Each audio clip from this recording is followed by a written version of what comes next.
Pessoal, olha só o que falou a professora Carol Dweck da Universidade de Stanford sobre sua pesquisa relacionada à mentalidade de crescimento.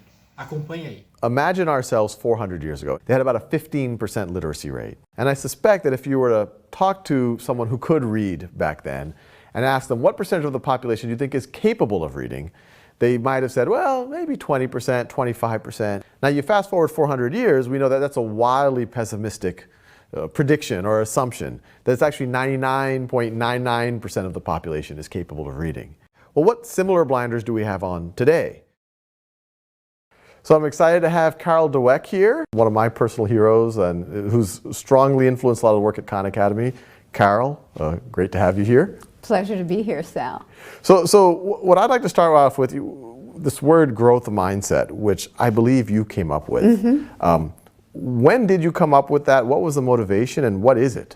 A growth mindset is when students believe that their abilities can be developed.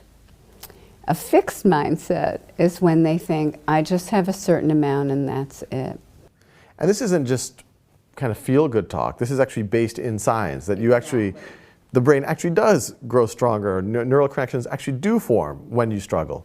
In study after study, we have shown that kids who have a growth mindset get higher grades. It's not a choice between the outcome and the mindset.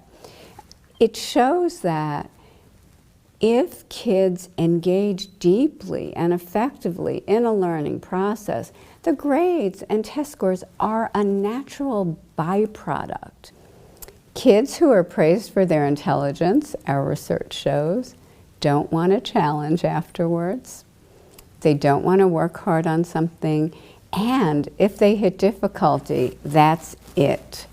We find that when we praise or parents praise the process the child engages in, their hard work, but not just hard work, their strategies, their ideas, their focus, their perseverance, then the student learns these are the ingredients of success. If it gets harder, I'll just do these things. We've already done work with you of inserting growth mindset statements before math problems.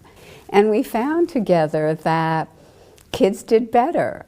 So one thing that I hope is the folks listening to these videos go out there and tell their parents, tell their children, tell their peers, tell their teachers, tell their students about growth mindset. Tell them that their brain grows when they get a question wrong, when they struggle, when they look at their errors and they say, hey, that's interesting. You shouldn't be ashamed of your mistake. You should view that as something that's interesting, something to explore. And when you do that, you will actually physically form neural connections. Your brain will actually grow.